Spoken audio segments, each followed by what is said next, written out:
তোমাদের কাছে। এই যে দেখো রুটি বানিয়েছি, আর এখানে সবজি বলতে আলু আর কুমড়ো তরকারি করেছি। তো সকালে বড়মশাই খেয়ে চলে গেছে, এখন আমি আর মেয়ে বসবো। আজকে তো রবিবার, তা মেয়ে তো বলছে আমি খাবো না, ওর বাটিতে তরকারিটা নেওয়া হয়েছে। আর এই যে দেখো মেয়ে বসেছে, দেখাচ্ছি। দেখেছো, উনি ঘুম থেকে কখন উঠেছে তোমরা তো জানো, অনেক লেট করে, প্রচুর লেট করে ওঠে। তোমরা অবশ্যই কমেন্ট করে ওকে বলবে যে তাড়াতাড়ি ঘুম থেকে উঠতে, ঠিক আছে? ওদের কথা শুনবে তো? আচ্ছা ঠিক আছে, তোমরা কমেন্ট করে বলো তো ওকে তাড়াতাড়ি ঘুম থেকে উঠতে। তো চলো আমরা খাওয়া দাওয়া করে নিই, তারপরে তোমাদের সামনে আবার আসবো। এখনকার মতো দেখো ও রুটিটাকে ছোট ছোট করে দিয়েছি, দেখতে পাচ্ছ? ও নিচ্ছে, দেখো কেমন করে কইটুকুনি কইটুকুনি করে নেয়। দেখো ঝাল হয়েছে তরকারি? ঝাল হয়েছে তরকারি? ঠিক আছে।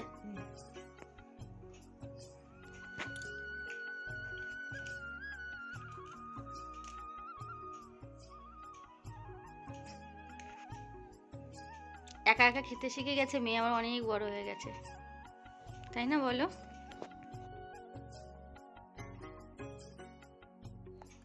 রান্নাঘরের কাজকর্ম যতটা ছিল সেই কাজকর্মগুলো করে এই যে দেখো চলে আসলাম।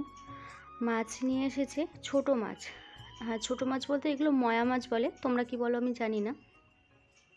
আর মাছের মুড়ো নিয়ে এসছে, তাই মাছগুলোকে অনেকটা সময় লাগবে মাছগুলো ভাজতে আর কি। তাই আমি দেখো রোদ্রের মধ্যে বসে গেছি মাছ ভাজতে, পিঠে রোদ দিয়ে মাছ ভাজবো। তা যাই হোক, আর মাছ ভাজতে আমি ভালোবাসি, মানে ভালোবাসি আর কি, কিন্তু মাছ ধুতে গিয়ে না আমার মানে কী বলে ঘাম ঝরে যায়, এমন অবস্থায়। মাছ ধুতে আমার খুব বিরক্তর একটা কাজ, মানে কাজ বলতে এই ধুয়ে যায় আর গন্ধটা আমি একদম সহ্য করতে পারি না। তা যাই হোক ধুতেই হয়, যতই সহ্য না করতে পারলেও সেটা করতেই হবে। তাই যাই হোক আমার কথাগুলো তোমাদের সাথে বললাম আর কি, যেটা ভালো লাগে সেটাও বলি, যেটা ভালো লাগে না সেটাও তোমাদের বলি। আর এদিকে দেখো আমার মাম্মামকে বলছি এটা কর ওটা কর, একটা ছবি তুলে দে, এরকম করে বলছে আর কি। তা দেখো স্টিলভাবে বসে আছি। তা দেখো বটিটাকে এবার নিয়ে নিলাম, বটিটাকে। আর অনেকটা বেলা হয়ে গেছে, দেখেছো মাম্মামের চুল। আর দোকানের সামনে বসেছি কারণ এদিকে রোদটা পড়ে। আর এদিকে দেখো তারপরে মাছ বেছে ধুয়ে চলে আসলাম রান্নাঘরে, কারণ এবার রান্না করতে হবে। কালকের বেগুন ভাজার তেল ছিল, তা অনেকটা তেল ছিল, আর এত বড় কড়াইটা আজকে রান্না করতে মানে হবে না, লাগবে না। তাই ছোটো কড়াইতে রান্না করবো, তো সেজন্য দেখো উচ্ছেটা ভাজবো, তাই বেগুন ভাজার তেলটাকে নিয়ে নিলাম। এই যে সেটাকে ভেজে নেব। সেরকম রান্নাবান্না সেরকম কিছুই হবে না, কারণ কি একটা খিচিবিচি ছিল না কিসের জন্য, যাই হোক কিছু একটা হবে। ও আচ্ছা, আজকে তো মায়ের একাদশী ছিল মনে হয়। হ্যাঁ হ্যাঁ, আজকে মায়ের একাদশী, সেই জন্য অতটা তাড়াহুড়ো খিচিবিচি ছোঁয়া নাড়ার কোনো ব্যাপারই ছিল না, ঝটপট করে নিচ্ছিলাম। আর নতুন বন্ধু যদি এসে থাকো প্লিজ চ্যানেলটিকে সাবস্ক্রাইব করে দিয়ে পাশে থেকে যাও, আর পাশে থাকা বেল আইকনটি অল করে দিও, আমার ভিডিও পোস্ট করার সাথে সাথে তোমাদের কাছে চলে যাবে। আর পুরনো বন্ধুদেরকে মন থেকে অনেক অনেক ভালোবাসা, এভাবেই আমার পাশে থেকে যেও।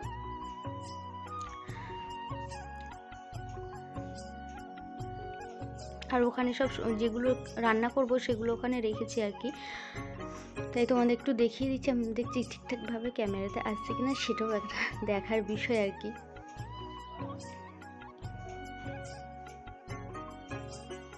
চলো আমি রান্নাবান্না কেটে কুটে নিয়ে রান্নাবান্না শুরু করে দিই, তারপর আবার তোমাদের সামনে কখন আসবো ঠিক ঠিকানা নেই মনে হয়।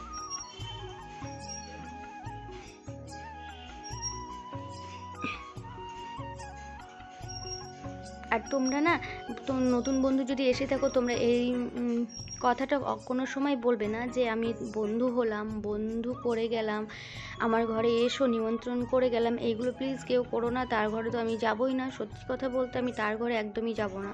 ওই কমেন্টগুলো তোমরা করো না। এমনি ভিডিও সম্পর্কে কমেন্ট করো ঠিক আছে, কিন্তু ওই সব কমেন্ট করো না প্লিজ, তোমাদেরকে আবারও বলছি। তোমার পক্ষেও ভালো না, আমার পক্ষেও ভালো না, সেটা না করাই ভালো। তুমি ভিডিও সম্পর্কে কথা বলে যেও, সেটা এখন সবাই জানে কার ঘরে যেতে হবে কার ঘরে যেতে হবে না, সবাই জানে, সবাই বন্ধু সবাইকে করে নেয়। তাই চলো, এটা আমার ক্ষেত্রে না, তোমাদের সবার জন্য এটা বলা হচ্ছে। তা চলো লাঞ্চ মেনুটা একবারে দেখিয়ে দিই। চলো আজকে লাঞ্চ মেনু দেখিয়ে দিই। এই যে দেখো মাছ চচ্চড়ি হয়েছে, ছোটো মাছ বেগুন দিয়ে আলু দিয়ে চচ্চড়ি হয়েছে, কালো জিরা কাঁচা লঙ্কা ফোড়ন দিয়ে ধনেপাতা দিয়ে। আবার সব কিছু বিনিয়ে বিনিয়ে বলছি আর কি। আর এখানে রয়েছে উচ্ছে ভাজা, শুধু উচ্ছে ভাজা। আর এখানে রয়েছে যে মাছের মুড়োটা দেখালাম না, সেই মাছের মুড়োটা দিয়ে আলু দিয়ে করেছি, আর কিছু করিনি গো। আর মেয়েদের জন্য ভাতের মধ্যে কুমড়ো সেদ্ধ, ডাল সেদ্ধ দিয়েছি। আর মায়ের তো আছে দ্বাদশী। তোমাদের সামনে কথা বলছিলাম, কিন্তু যে ওখানে গান বাজছিল আমি বুঝতে পারিনি। তারপরে আবার দেখো আমি মিউট করে দিয়ে তোমাদের সাথে কথা বলছি এখন, কারণ এখন বেরোবো, মেয়ে নাচের ক্লাস আছে। দেখো আমি একদম গুটিসুটি হয়ে নিয়েছি। জানো তো কি হয়েছে, এখানে এটাই দেখাচ্ছিলাম যে মাম্মাম কি করছিল কুকুরগুলোকে দেখে। আর এই যে কি জ্বালায় পড়েছি, ব্লাউজের দোকানে ঘুরে ঘুরে একদম কি বলবো তোমাদের, আমার মেয়ের গায়ের আর ব্লাউজ হচ্ছে না কি বলতে, সে আগেকার ব্রোকেটের যে গোল্ডেন কালারের ব্লাউজগুলো হতো না, সেই ব্লাউজগুলো ওর এখন লাগবে, সেটা আর পাচ্ছি না। 3-4টে দোকান খুঁজলাম, তারপরে কি করব, এদিক ওদিক করে খুঁজাখুঁজি করেও কারো কাছে পেলাম না। তাই যাই হোক, আর এই দোকানটায় আসলাম মেয়ের একটা সাদা রঙের লেগিংস নেবো বলে, তাও হলো না। তারপর সামনে একটা নতুন দোকান হয়েছে, এই যে এই দোকান রোমিও, এই দোকানটাতে গেলাম। তা এই দোকানটাতে মেয়ের লেগিংস পেলাম, ছোট তো। তা দেখো লেগিংস নিয়ে নিলাম। এরপরেও লেগিংস নেওয়ার পরেও গেলাম তোমার আরেকটা দোকানে, সেটাতেও পেলাম না। তারপর লাস্টে কি হলো জানো, তারপর আমার জায়ের কাছে আমি বললাম তোর মেজো জেম্মার কাছে যা, আর আমার সব ব্লাউজ ডিপ ফিট কাটা, আমার মেয়ের কোমর পার হয়ে একেবারে নিচে নিয়ে যাবে। তাই দেখো এখানে লেগিংসটা নিয়ে নেওয়ার পর আবার যাবো টিপের দোকানে। তাই যাই হোক আমার মেজো জায়ের কাছে পেয়েছে, ওর একটা 3/4 হাতে ব্লাউজ ছিল গোল্ডেন কালারের, সেটাকে ওর জেম্মা ওকেই দিয়ে দিল একেবারে। তা ওর গায়ের মতো করে কেটে কুটে ফিটিংস করে নিয়ে আসলাম। এখান থেকে একটু আমার নিশ্চিন্ত হওয়া গেছে, মানে দোকানে গিয়ে একটাও পাওয়া যাচ্ছে না। বাজারে গিয়েছে, ওইদিকে ওরা যারা নাচে তারাও খুঁজছে, ধরো তারাও পায়নি। আর এদিকে চলে আসলাম লাল টিপ লম্বা রঙের নেবো বলে, তা কিন্তু টিপটা আর পাওয়া গেল না। দিয়ে আবার কী করলাম বলো তো, নাচের দিন আমি যার কাছে টিপ পাওয়া যাবে, মানে এর আগে তার নেচেছিল লম্বা টিপে, মানে নাচ করেছিল লম্বা টিপ লেগেছিলো, তাদেরকে বললাম। তা বললো ঠিক আছে, আমার মেয়ের ওখান থেকে দিয়ে দেবো। তা যাই হোক এবার চেয়ে দুটো জিনিস হয়ে গেল, টিপটাও হয়ে গেল, ব্লাউজটাও হয়ে গেল। তাই ব্লাউজটা অবশ্যই আগামী দিন যে ভিডিওটা আসবে সেটা বুঝতে পারবে ব্লাউজটা কেমন করে কত সুন্দর করে ফিটিংস করে নিয়েছি। তারপরে এই যে দেখো নাচের ক্লাস থেকে বেরিয়ে আসলাম, দেখেছো মন্দির টন্দির কত সুন্দর সাজিয়েছে। কারণ আমাকে বলতে হবে না, তোমরা প্রত্যেকেই জানো। তাই এটুকু হাঁটতে হাঁটতে যাচ্ছি সেই টিভি নিতে। তা চলো দোকানে ঢুকবো আবারও। তা ওই যে আমার ওই বান্ধবীগুলো বলছে আর কি, এই যে বান্ধবী এগুলো আমাদের ছানাপোনা 3জন এদিকে যাচ্ছি। ওরা বলছে আচ্ছা তুমি ভিডিও করো, বলছে হ্যাঁ গো আমি একটু ভিডিও করি। বলছে তুমি কাজের কাজ করো। এই যে ওর নাম হলো পূজা, আর ওর মেয়ে ওই যে তোমার লাল রঙের টুপি মানে পরে আছে, ওটা হচ্ছে। আর এটা হলো শুভক্ষণ। এই দোকানে আমরা এসে গেছি দেখো সেট টিফিন নেবো বলে, যদিও বা ছোটো ছোটো লাগতো, বড়ই নেওয়া হয়েছে। তা চলো এরপর আবার সেই বেরিয়ে পড়বো।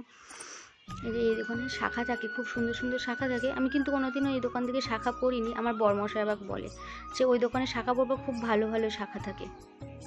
তো এরপর একেবারে বাড়ির কাজে চলে আসলাম। দেখো বরমশাই এখন শুয়ে আছে আর আমি বসে বসে কাজ করব। আমার কাজে আমাকে লেগে পড়তে হবে।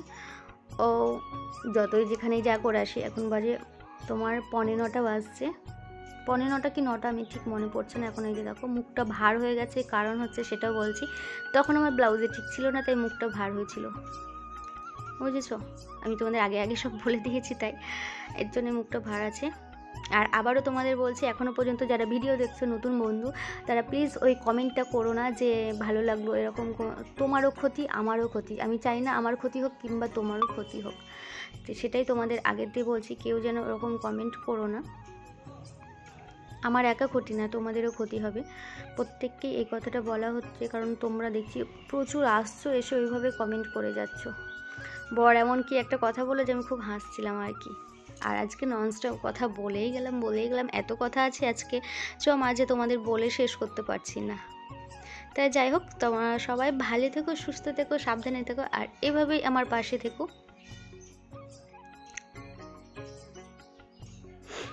আর শীতের পোশাক তো অনেকই হয়, তোমরা তো জানো, রোজ দিন ভাঁজ করে। আজকে কিন্তু মানে যেদিন ভয়েসটা দিচ্ছি আজকে কিন্তু রোদ উঠেছে বেশ ভালো। আমি কি যে দেখছি ক্যামেরার মধ্যে বুঝতে পারছি না। তা চলো সবাই ভালো থেকো, সুস্থ থেকো, সাবধানে থেকো। আবারও বলছি, আজকের মতো ব্লগটা এখানেই শেষ করব। বেশি বড় করলে তোমরা তো দেখতেই চাও না। আর আমার কথার মাঝে কোনো যদি ভুল ত্রুটি হয়ে থাকে প্লিজ তোমরা ক্ষমা করে দিও। আর ভিডিওর কোন অংশটা ভালো লাগলো সেটাই অবশ্যই কমেন্ট করে জানিও।